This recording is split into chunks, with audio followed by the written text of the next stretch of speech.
Hello and welcome back to the Shipyard. Just me today, so sorry if there's a lot of rambling and a lot of I don't really know what to say, but that's that. So, um, I wanted to talk to you guys about kind of the of the Shipyard for the next couple of weeks. I've started actually planning things out 3 weeks ahead of time, which is helping me stay a lot more organized and get stuff done and be less stressed. And the less stress I have, the better content I put out, which I think benefits everyone. I get prepping for going to Origins. I want to have content coming out while I'm gone. Of content while I'm there, I don't want to necessarily have to be editing and staying up late while I'm trying to get sleep and prepare for playing in worlds and side events and all of that. Plus, I don't know how much I'm actually going to be able to film while I'm at Origins. Um, yeah, so I'm just going to do a screen share here and show you guys kind of what is on the horizon. So you can see there. Um, Today we've got the random thoughts, and obviously this turned into a live stream of a different nature. And then you've got things coming next, next bit. This all went up on Patreon last week, so um, yeah, they get a sneak preview of all of this. And I'm not guaranteeing that I'm going to do all of this bits because uh, it's work to post it all for you guys. Plus, I don't necessarily want to do a whole video on it. Um, my resolution is terrible. I am losing pixels and frames like crazy. Um, Anyways, hi Will, how you doing?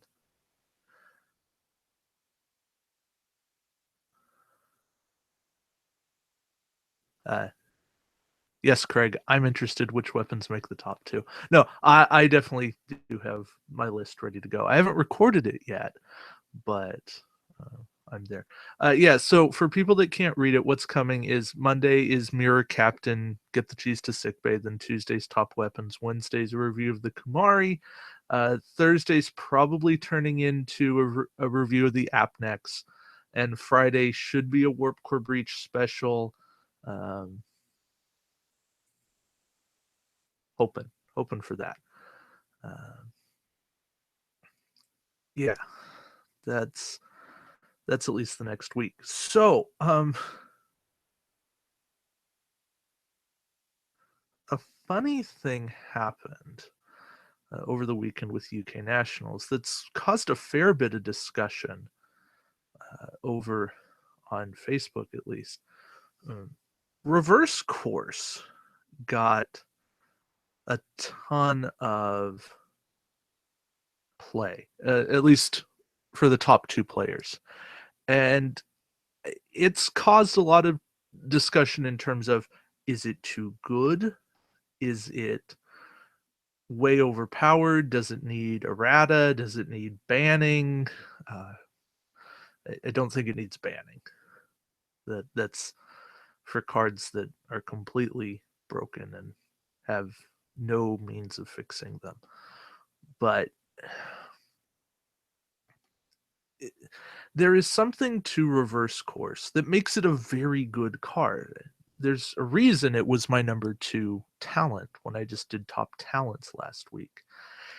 It, it works every time. And I'm pulling that up now so you guys can all see that. Uh,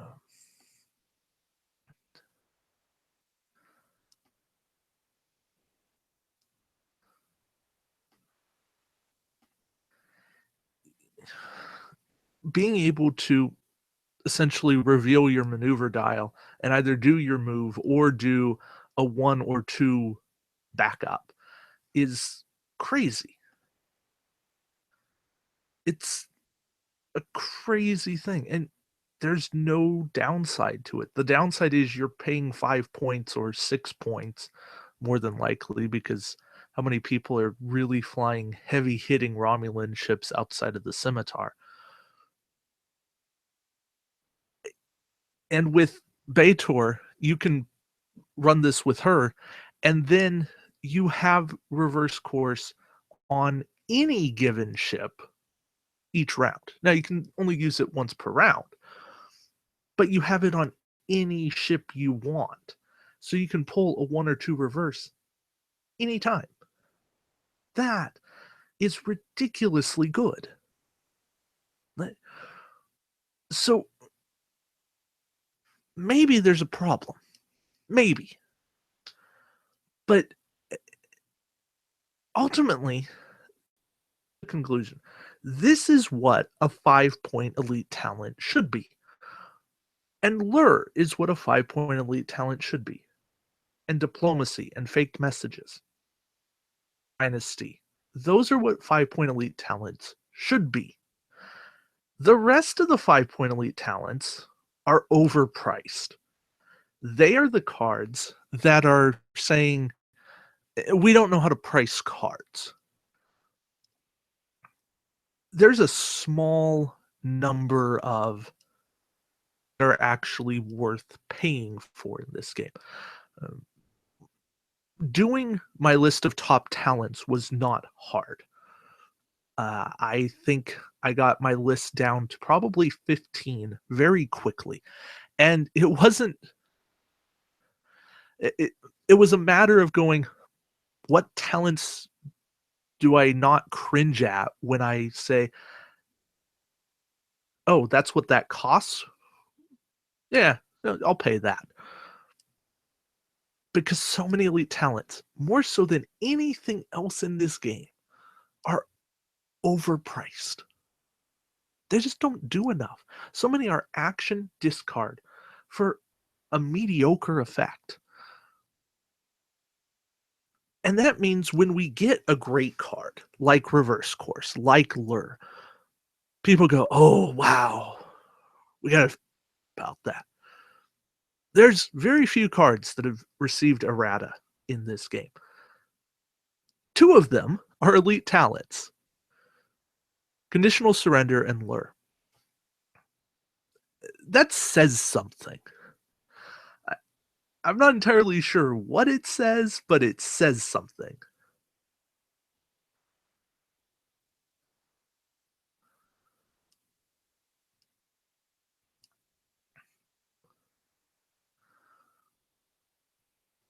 Now, people bring up the natural counter that reverse course counteracts lure, faked messages, and all of that. And they're right. John, Delta, Necro, you guys are having a great discussion there. But here's my solution to that, or here's my, not solution, but answer to that. If you've dialed a 3 bank and I do something to you, I fake message you. Well, you're doing a 1 straight. Maybe the rest of your fleet's doing banks. Now you're not where you need to be. Worse, if you reverse course, yeah, you're not doing what I want you to do, but you're also not doing what you intended to do. You can make a lot of stuff work because you have reverse course. But just because you have reverse course doesn't mean that you are where you want to be. Reverse course is not, it's not the answer to everything. It is probably the best answer to cloaked minds that I've seen, more so than debt codes. I know a lot of people are going to react to that and go, Wait, what do you mean? Deck codes gets rid of cloaked mines. Yeah, yeah, but deck codes is a one-use thing. Reverse course keeps you from ever going near the mines, so that's something. And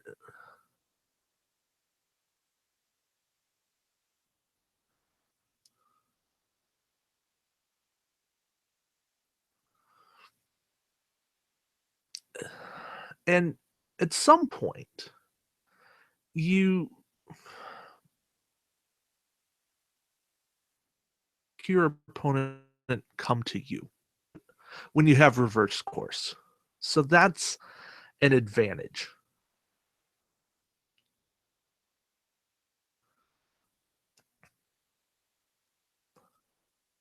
Well, so that's the other thing. Eh, Yeah, you're not going to get with fake messages, but how often does that really happen? Yes, if they errata this to be a discard, then WizKids is overreaching. They don't understand the issue with the card, and then they haven't solved anything. If they errata it to be a red maneuver, then they've probably made it okay. Um, I mean, that's my answer to people that are hell bent on fixing this is fine, make it a red. That's what every other reverse is in this game, short of Borg. At least then you're losing action economy unless you have a means of counteracting the Ox power. But yes, you're still gaining information, but not you're having to add more expense to it if you want to negate some of the downfall.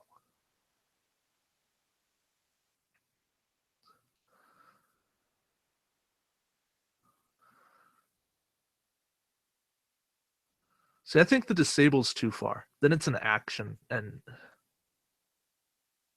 if they're smart and they want to go the disable route, they'll put time tokens on it instead of the actual disable. But and here's my full reaction that I put on Facebook.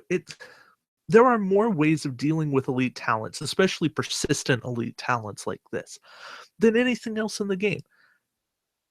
Get rid of their captain, get rid of the actual card. People just have to learn to adapt to this kind of build.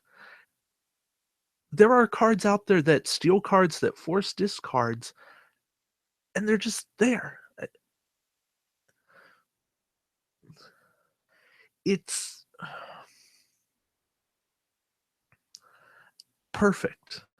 But all these cards that WizKids have printed that allow for removal, some of them through shields, some of them not, they need to see some play.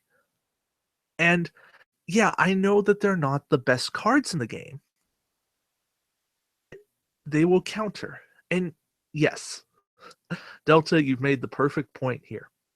This is a grand prize card. A grand prize card should not be this good. It really shouldn't. And I think this is better than anything that came on Assimilation Target Prime. It's definitely better than anything that came on the Tactical Cube. I think it's better than any card that came on the Enterprise A, and it's probably better than the Enterprise A herself. With the A, it's also very sorry. That's my cell phone. Though in combination with the Enterprise A, it's also probably pretty good.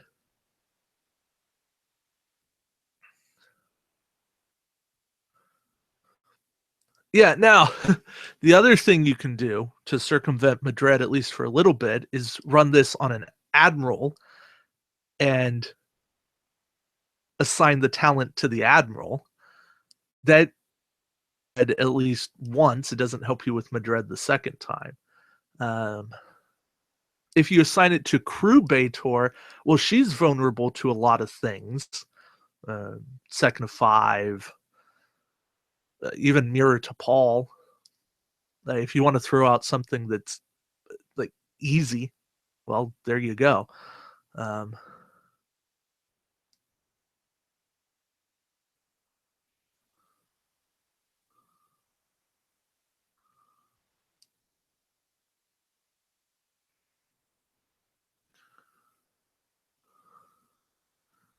so I don't know that there's a perfect answer to reverse course, but there are answers out there. And it truly is a card that makes people think. And if nothing else, I am trying to get information out there that says, right now, WizKids Rules Forum, Wharf, hasn't done anything for weeks, months. It's been months. It's been 7 months, I think. Errata, highly unexpected at this point. So this is a card that people are going to have to deal with for a while. Now, TOs can make house rules and do something with it. I would advise against that right now. Let your venue learn to adapt for a little bit.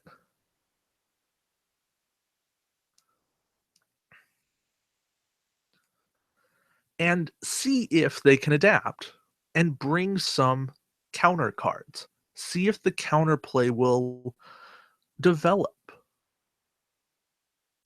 Hit of projected stasis field and any kind of destroy, disable thing will mess with this. And the Madred plays, things will come. Your players are assigning talents to captains or admirals or the proper talent slots. Make sure everything's being identified. Yeah, SETI Eel is going to be an interesting counterplay as well. So there's a lot out there. If this is the new thing that everybody's running, well, then we have a problem and it needs to be addressed. But I feel like there's more ways to counter reverse course than there were to counter the Borg back then.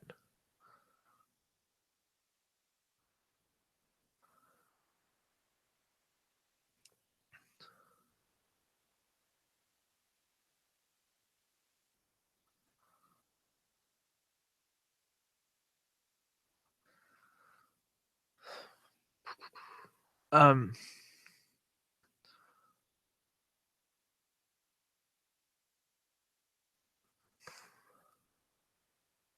okay. So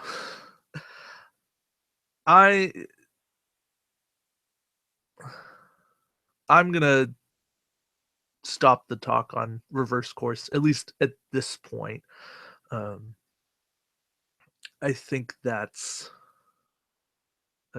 enough of that, mostly because I'm out of things to say. If you guys want to keep talking about it in chat, feel free. If you guys want to talk about it in the comments afterwards, feel free. I'm here to start the conversation and keep it going. I do have other exciting news for the channel. Battle Bridge podcast. Chris, I'm sorry I can't pronounce your last name. Chris and 2 of his buddies have started a podcast. They're on episode 3 at this point. He is coming on board. He is going to be releasing his podcast simultaneously on his own channel and on the Shipyard. I'm really excited to have him on board. that it's a big thing. I want to promote community, and the shipyard's more than just me, David, doing my stuff. Um, I want it to be a part of other people contributing things. That's why I'm grateful for Craig helping me with Build Academy stuff, helping me with different ideas, and making all of this work so that um, more content, better content can come out, and it works. It's group effort. Um, the minds of many people working together is better than one person alone ever could be.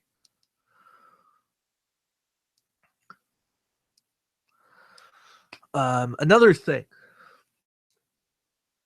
probably mid May, late May, I'm going to start kind of dissecting Warp Core Breach episodes of the past and putting out the individual contributor segments as their own videos, specifically David Griffin's mission segments, probably some of Nick's intermix segments, because that's build ideas and stuff like that. Some of it's old ideas, but it's still worth bringing out. I don't know how much else is going to see the light of day, but that's at least something I think deserves being preserved for posterity and to have as its own thing rather than kind of, for lack of a better word, buried in an hour and a half podcast. That way people can search and easily have access to it.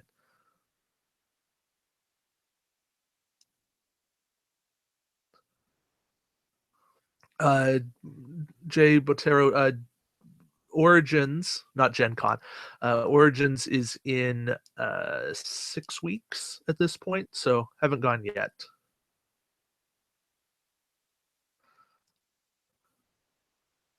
And yes, guys, jousting is boring, unfortunately, and movement control. It's all. Anyways, I'm not going to get involved with chat discussion, but uh, at least not that one. That's a trail of tears for me. Um,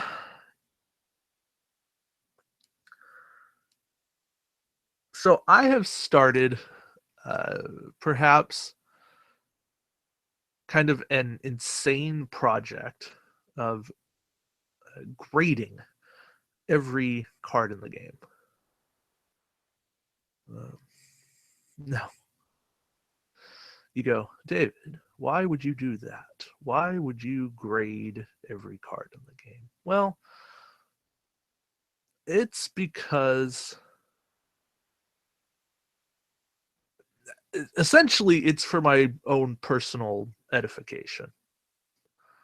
But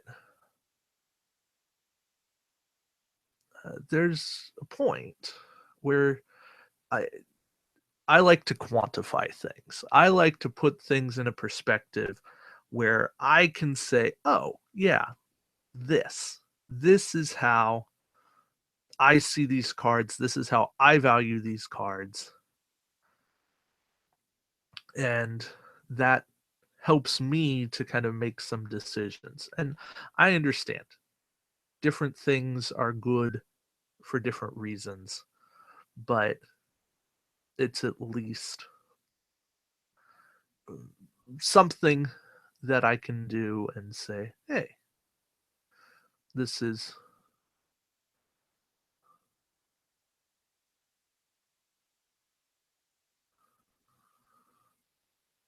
a big project. I haven't done too much on it. I've been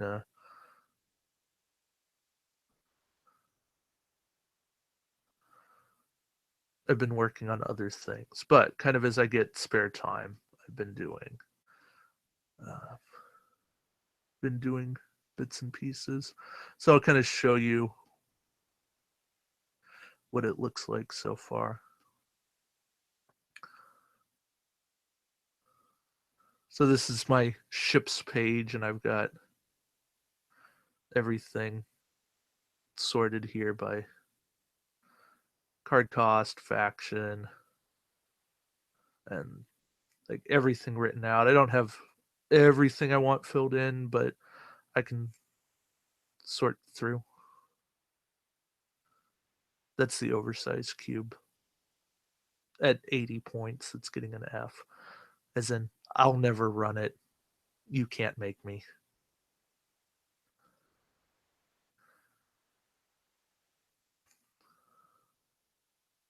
Yeah, so kind of my notion there is anything with an A is something I'll look at quite frequently. B's are also very good cards, but a little more scenario dependent. C's, I have to have the right thing. Like they really need a combo to work. D's, not good, but maybe they've got a piece that could be there. Maybe they shine in that one scenario. Um, and then F's are the no way. Nothing redeeming. They're the pile of kindling that I use to keep warm at night. Uh, yeah, so once I'm done with it all, I will make it public and then everyone can critique my grades, and that's perfectly fine with me. I welcome discussion, but it's yeah, it's kind of a fun thing to say, yeah, hey, yeah, this is what I think of this, and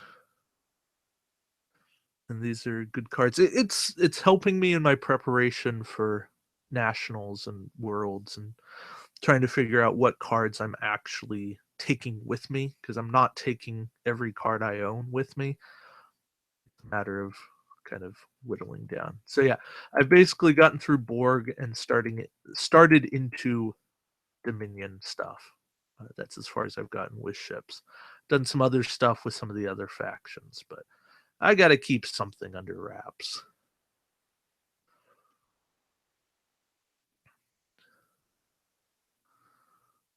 Uh,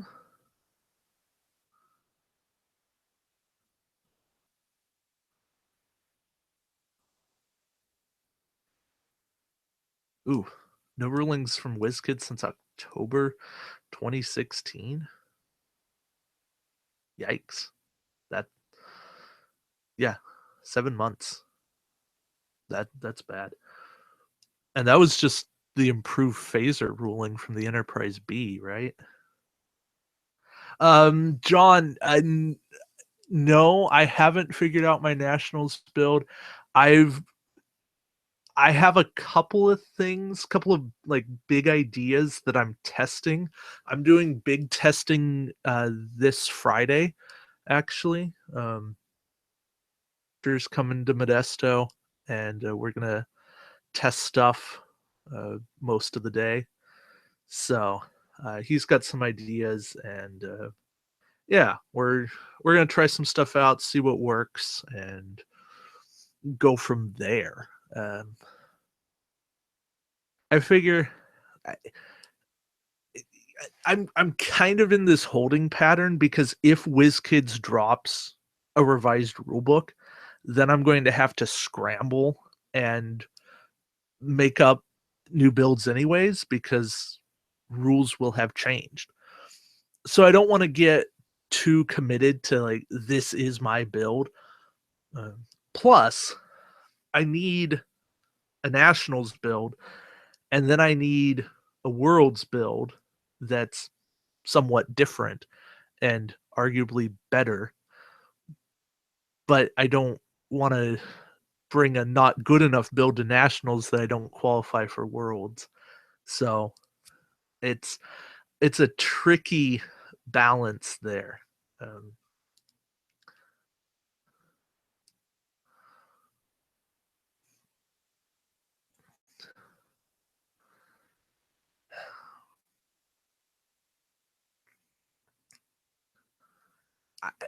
You guys say that that there's nothing that could change.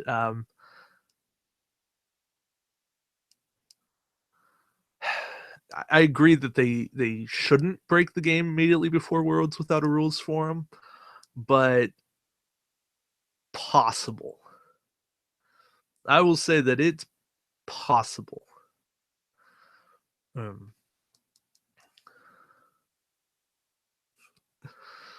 uh, you know, if I had a better way of transporting the cube, I would probably run the oversized cube. But um,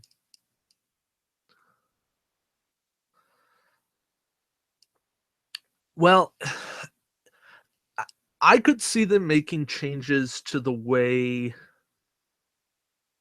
attacks work outside of the combat phase. I could see them perhaps implementing something for sensor echoes. I don't think that'll drastically change builds. I could, and by that I mean I could see them putting in bank echoes like we had in Klingon Civil War 3. For the cost of an ox, you could do a bank echo. Uh, I don't think all that does is raise the scimitar up a little bit, but it doesn't hit the best of the best.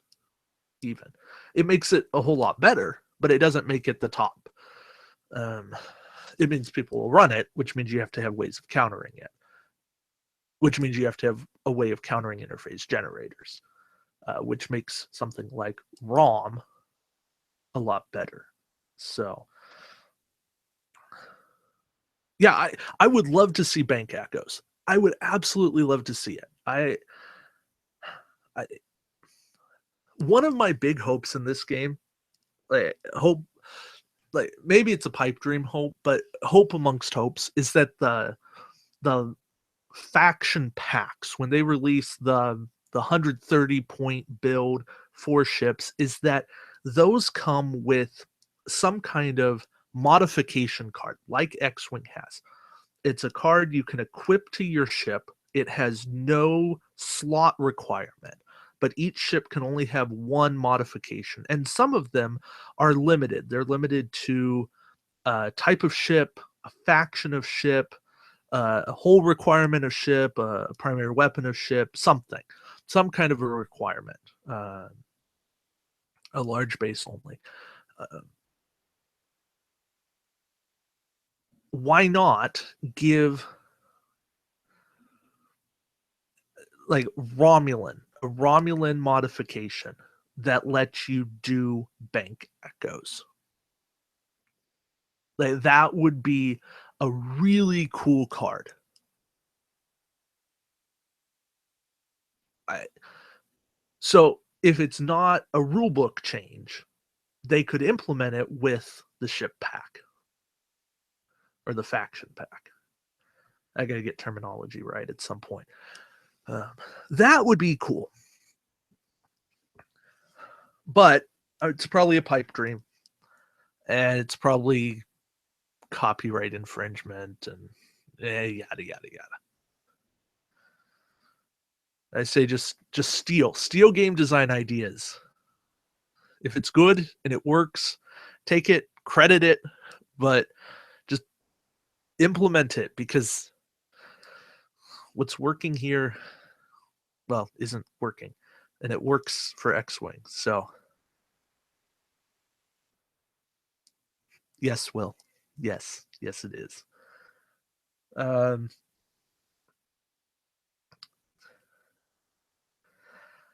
oh, where was I going with that? Oh, yeah, I could also see them putting in rules about how many of things you can add to your ship. I think that that would be kind of silly, but it would be pandering. It's pandering to people that don't want to deal with combos, as evidenced by a post that went up on the community about the Dominion. Uh, really, you just got to learn to deal with dice. It happens. That's what attack negation's for. Um,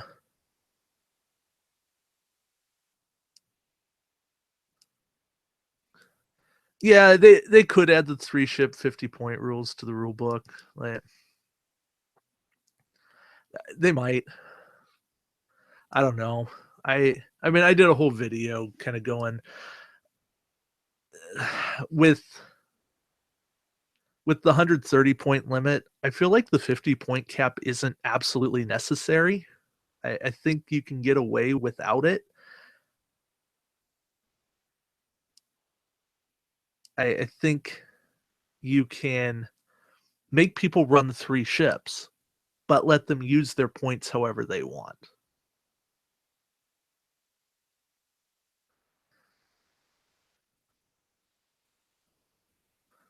And because if people run their ships however they want, then it's more interesting. Then you can do crazy things and you can spend, you want to spend 60, 50, and 20? Okay, sure, we'll let you do that. Like, to me, that's interesting. Um, but uh, and Will, you and I have had these discussions. Star Trek's more interesting the more points you go. Like, there's a limit to that. It kind of levels off, and maybe it even starts to curve downward once you get too far, just because rounds take too long. And John can attest to this. Like, we ran 160 for a while. We put a 4-ship minimum on that, and that was maybe a bit overbearing. I think 200 with a 4-ship minimum might have been more interesting, but we definitely saw a lot of different builds,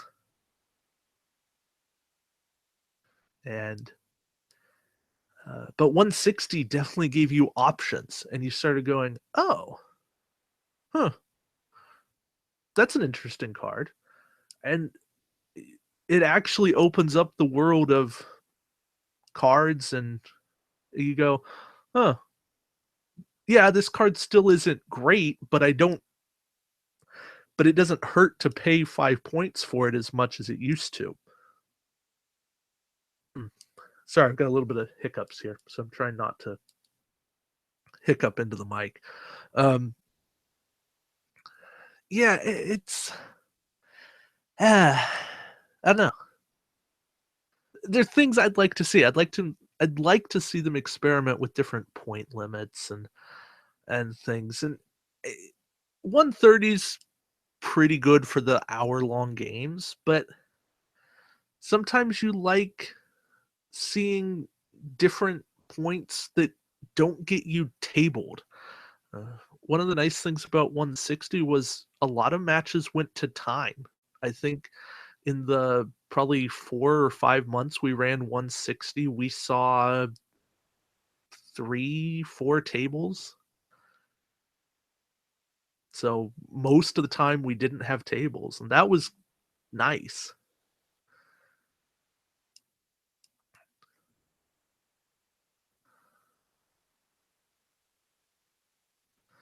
Well, yeah, that is the downside. Is if you have too many card abilities and too many long card abilities and too many abilities that people don't know, then it's like, uh, yeah, wait, what? And my job as TO was like, ah, oh, you want that to interact with that, and then oh, they have a counter to that. I don't know. Let's roll dice and see what happens. It was crazy.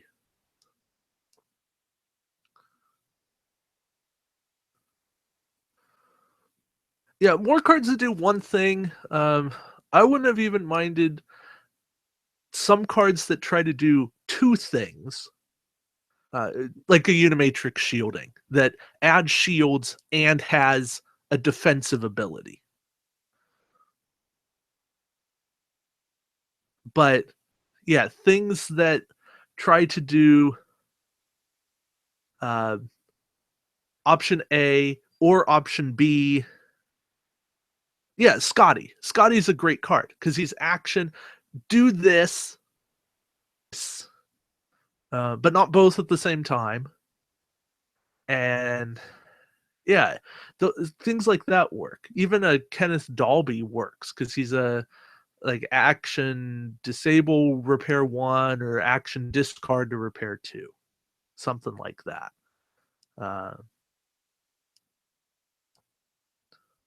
But once you got into even like navigational sensors from the Equinox, I think that's the right card I'm thinking of.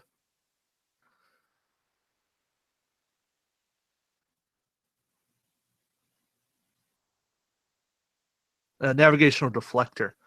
Um, it's like, when taking damage, you may discard this card to cancel a hit. If it's from a minefield or obstacle, you can disable it instead of discarding it. If you disable it, you can roll dice against obstacles or minefields. It's like, it's trying to do too much. Like, just let it work against obstacles and minefields. And just have it be a disable. Don't even give it the option to discard to cancel a hit against normal damage. Like, just let it work against minefields and obstacles, and it's a thing. It's not a good thing, but it's a thing, and it's less confusing. And then you get rid of all the conditional wording, and it, yeah. Multi-adaptive shielding was better in that way. It was, hey, while you have shields, you roll 1 extra defense die. Also, you roll dice against minefields. Like, that's a fine defensive card. It's not a perfect card, but it's a fine card. I think it also said you're immune from enemy scan tokens. Maybe that's going too far. I don't know. I mean, I get that it's trying to make it good, but yeah. And there you go. That's the rule of design. The fewer words you put on a card, the fewer loopholes exist. Uh, because gamers, not even like annoying gamers, just gamers will find ways to introduce rule loopholes. It's what people do. It's I I, I love Cosmic Encounter. It is my favorite board game of all time. I have spent a lot of time looking for rule loopholes in that game. Like, okay, well, this card says this, and then that interacts with this card that says this. So then this is how these two interact. And then somebody else will read the exact same cards and go, no, no, no, no, no. That's completely wrong. They interact like this. It's like, wait, how can you even say that? No, clearly.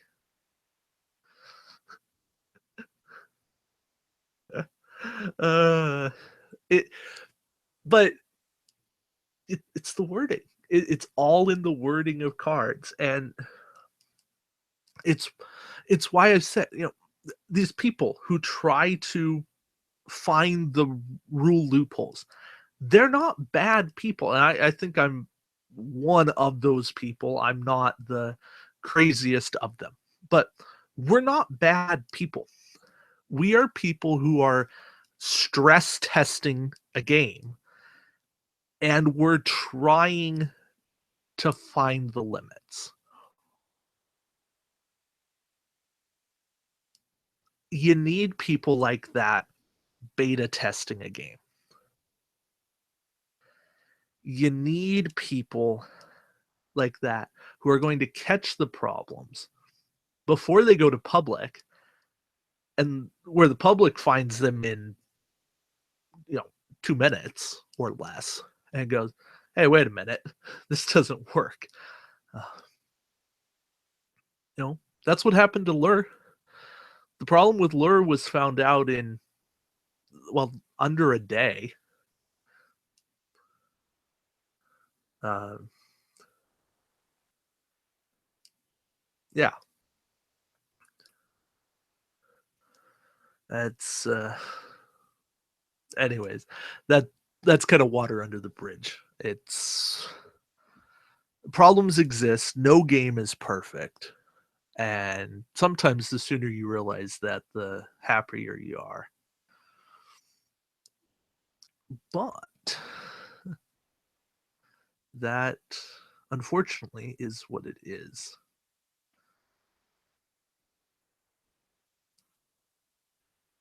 Yeah, and Delta, you're absolutely right. The people who stress test the games and find the loopholes, they are passionate. They care. They don't spend their time obsessing over card interactions and stuff like that if they don't care about the game. And so when they find a game that they're willing to put their time in to do that on, they will promote the game to no end. And those are the kind of people you want to bring in and give them a taste of what's going on. And when you do, you show yourself to be a good company. And it it's an area that WizKids miss the mark on. It,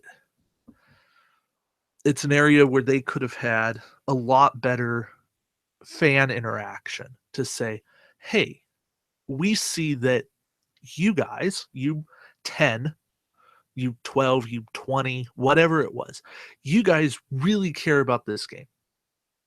So we're going to bring you in and show you cards before they go to print and have you guys look at wordings and see if you can catch wording issues and see if you can find any flaws in what's going on. And if you can, well then let's come up with the fixes. And they didn't. And the game became what it is, and then we had to have big changes with Borg and changes and erratas and on and on and on. But again, that's what it is sometimes. You live, you learn, you get D&D Attack Wing. D&D Attack Wing folds. At least we still have Star Trek.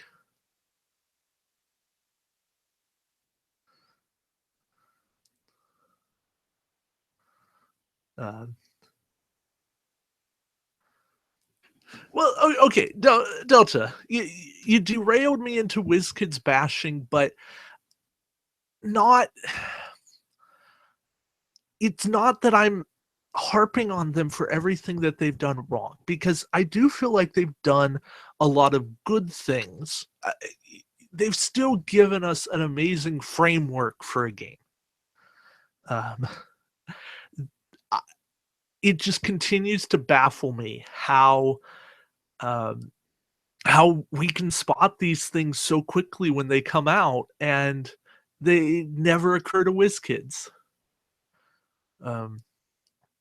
But the research Tucker did with his Star Trek 300 and finding out that there's that many good cards, it kind of shows maybe WizKids had a plan all along to put out roughly 1/4 of usable cards. But that plan makes absolutely no sense. It just doesn't make any sense. There's no business sense to doing that because it's not collectible. There's no randomization to these packs.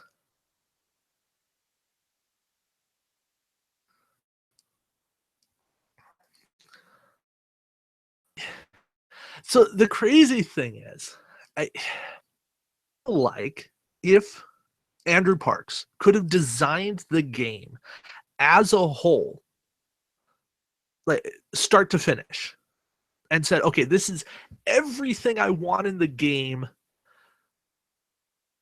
from beginning to end. Then maybe it would have worked. And then you just have to flood market with product. Unfortunately, it doesn't work that way. I don't know. Designing this kind of stuff takes a completely different kind of designer.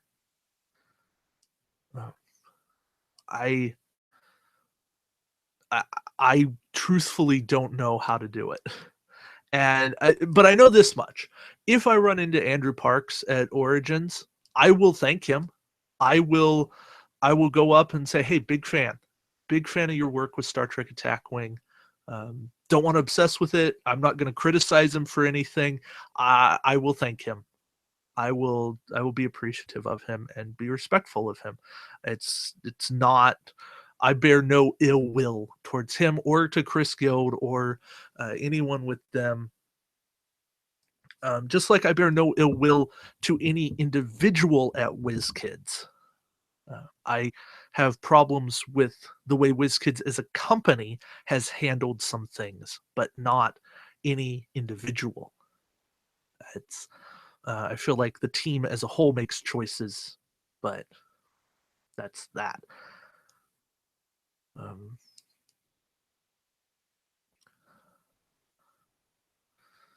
yeah, I don't know.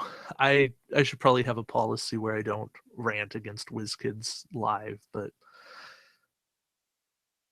I feel like I'm doing it in a fairly respectful way. I'm not yelling. I'm not denigrating them. Obviously, I'm still playing Attack Wing, and I'm still putting out daily content about Attack Wing. So it's not like I hate this game. Uh, it's I I definitely enjoy Star Trek Attack Wing. It's a really fun game, and I have made a lot of friends and associates and people that I enjoy talking with because of Star Trek Attack Wing. My life is different because of the game.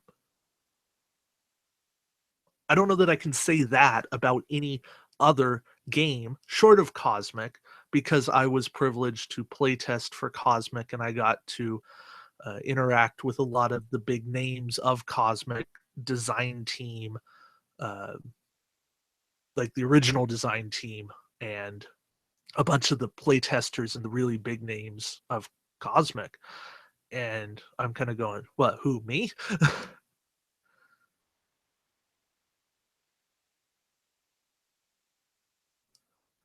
And yeah, fair point. People wouldn't waste their time criticizing something for long periods of time if they weren't invested in it. Yeah, you're right. I I have a feeling someday when I'm absolutely done with Attack Wing, I I, I don't know that I'll make a video about it. I think the videos will just stop because I will be drained and I will be emotionally spent. I will have poured out blood, sweat, and tears, and the blood literally comes from cutting my finger on the board cube as I was modding it. Um, but yeah, it will come from all of that, and it won't be a matter of I'm angry. It'll just be, and it'll catch up to me at some point. Um, yeah, that's kind of weird to think about, but I it's interesting. It's an interesting thought. Eh, but I don't know. I think it says something that there's a game that makes me want to get on a plane, fly a few a couple thousand miles, go most of the way across the United States, and be in a different state for almost a month or almost a week. Wow, month. I'm tired. But yeah, it's a lot of money to do that, and I I've never done that, but I'm doing it for Star Trek. Well, Star Trek Attack Wing, but I'm doing it for Star Trek, and I think that's the thing. It all comes back to Star Trek. Um,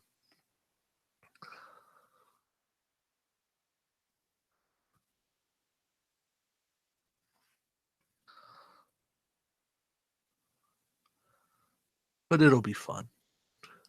I'm not gonna lie, it'll be fun. I haven't bought my badge yet because I'm waiting on credit card payment to cycle, but soon, later this week. That's why I'm not one of the ones registered for nationals yet.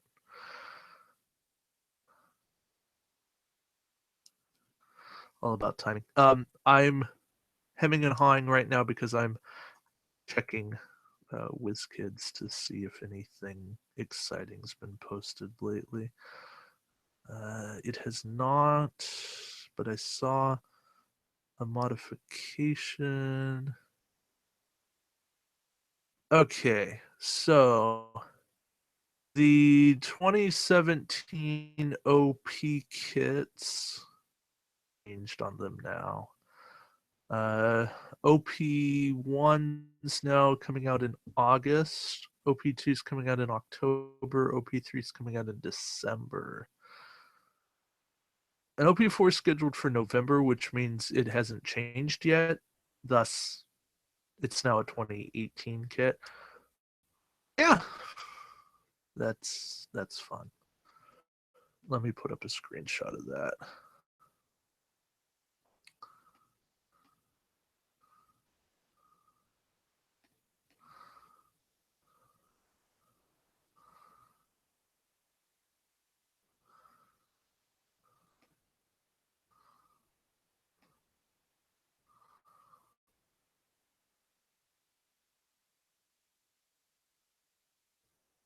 Oh, Botera, I didn't test for any particular version. I tested for the Cosmic Storm expansion of the Fantasy Flight version. I also did a little testing for Cosmic Dominion. That was so I've tested for two expansions. Yeah, Cosmic Storm was an interesting experience. Um, I say interesting because, yeah,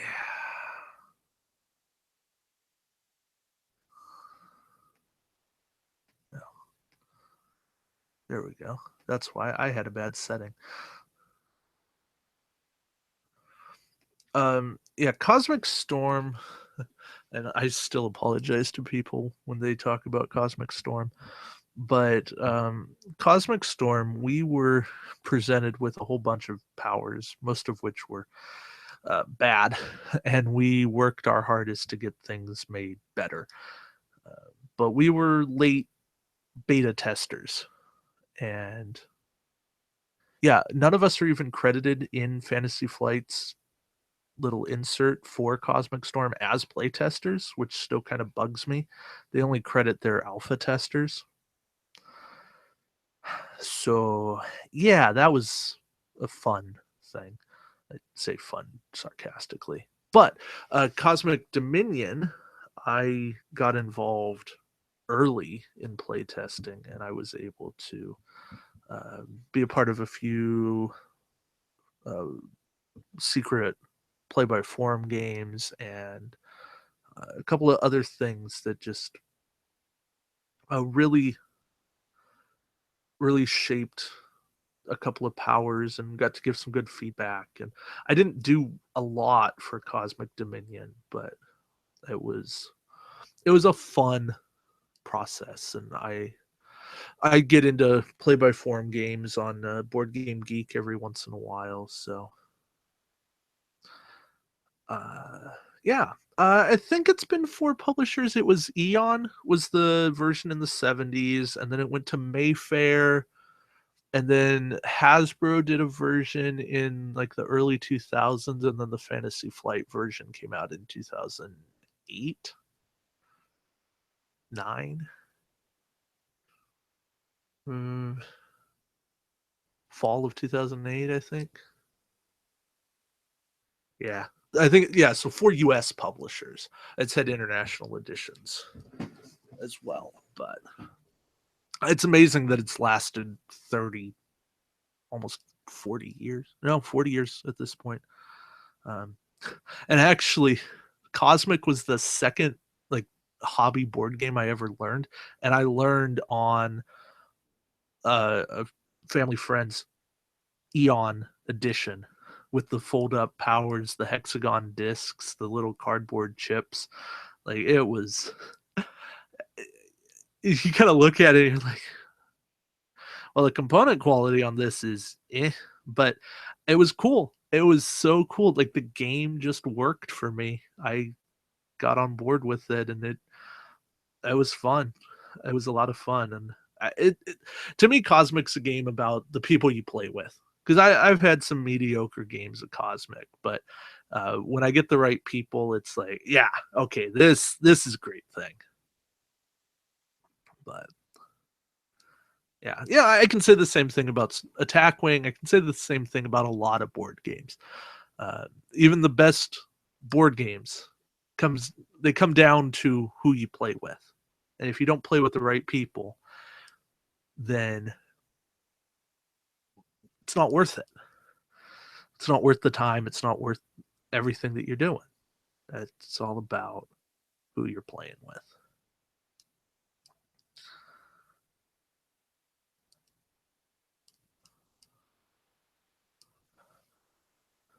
So hopefully, uh, someday soon, I will have some Cosmic gameplay footage up here on the channel because I'm trying to do some more board game stuff. I know you guys have seen some of that. I haven't gotten tons of views on that. That's okay.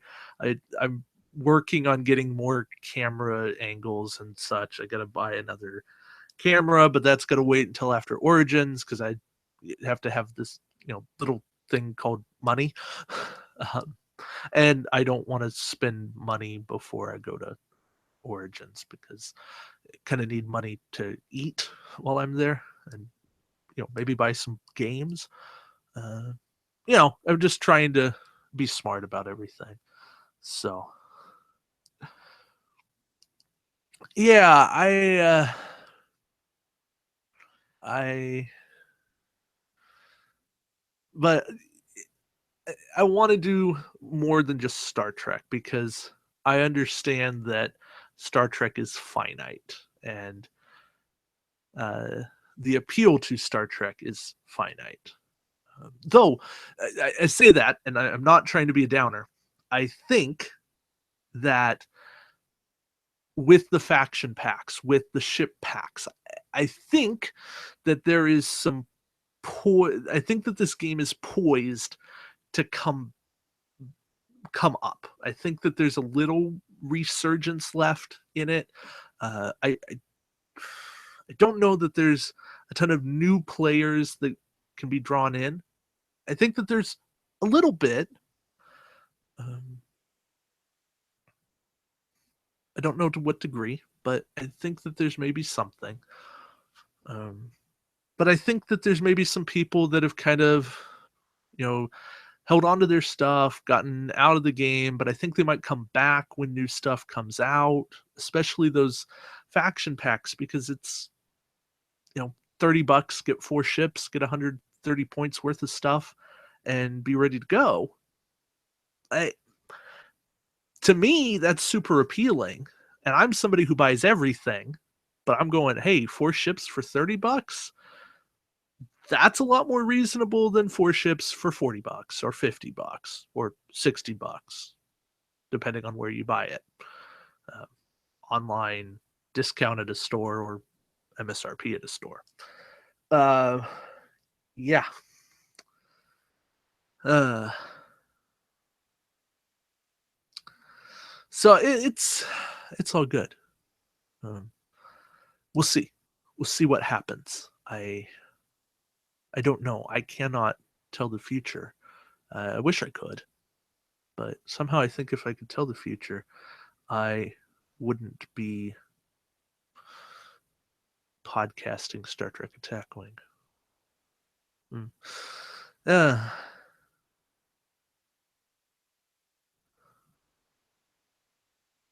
oh yeah, preset fleets for introductory games. I think that'll be the best way to use those fleets. Um, the only downside is that there won't be a Federation faction pack for a while, at least not until 2018. So, but we will have what, Romulan Dominion right off the bat, and then Independent. Uh, well, let's see. I've got Win pulled up. Yeah, so here's Dominion, here's Romulan, here's Independent.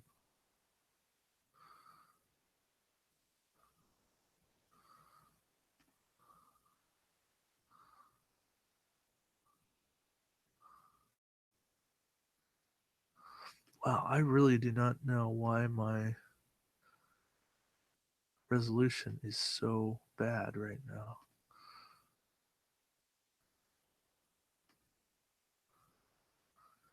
So I shut off everything else that should be eating bandwidth, but anyways, sorry. So that's there. So Romulan Dominion in September, that hasn't been delayed. Yay. And then Independent in November. Plus card packs coming. So that's a thing. Oh, good. They've now moved card pack wave 1 into July. So that's I mean, that's what it should have been from the get-go. Um, bad now with this pushback on those monthly OP kits. So Drive, whenever you play Drive, another OP until August, September. Depends on if that ships at the beginning of August or the end of August. I don't like that.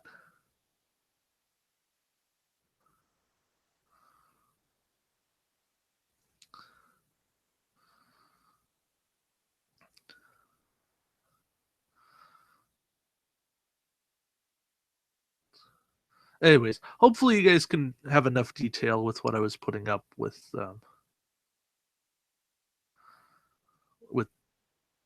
Google. So with the win page, so you can kind of see what's there. If not, I know I've got screenshots on the Shipyard Facebook page, and I put some of this stuff up before. So, yeah, I feel like I'm rambling at this point, and if I were to just go into grading, you all would probably be bored out of your mind. I mean, I'm welcome. I welcome the opportunity.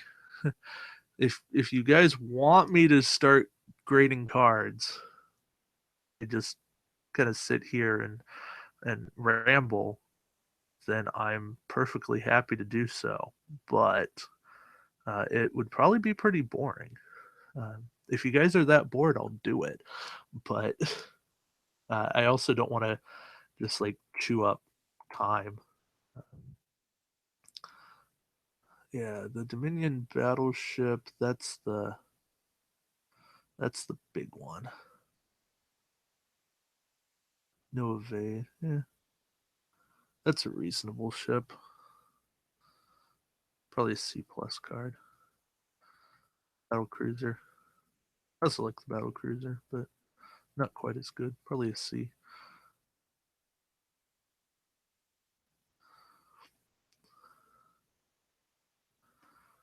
Oh, the Dominion Dreadnought. That one was. terrible.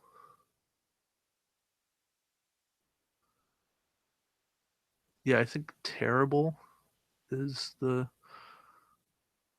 rule there. Is there any time I'd actually use that? Uh, it does have dice. Give it a D. Oh wait.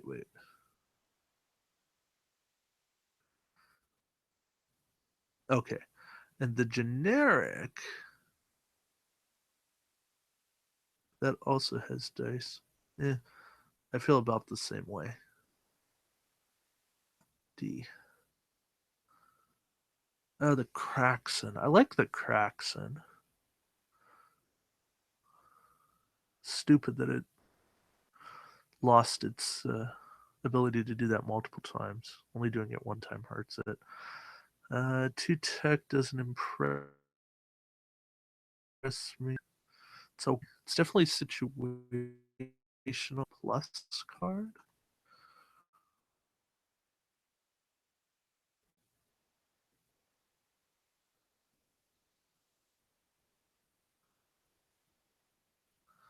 Yeah. Okay. Anyways, I will save all of this all of this grading for another time. Um, but that's what's there. I won't be doing this online. Um, you'll get it there. Some of what I'm doing, that's my thought process to myself. So you at least have some notion of what I'm doing, why I'm doing it. Um, there you go. So that's going to wrap it up for today. Thank you guys for coming out. Company. I'd still do these even if nobody showed up because people watch afterwards. Uh, I know this one was really last minute. I put up the notification kind of right as I started, and then you guys showed up. So I was like that. Uh, Again, thank you guys again. I really do appreciate all the support that you guys give me. Watching videos, commenting, it's all good. So you guys are awesome. Thank you again, and have a great morning whenever you're watching this. Until next time, we'll see you around the shipyard.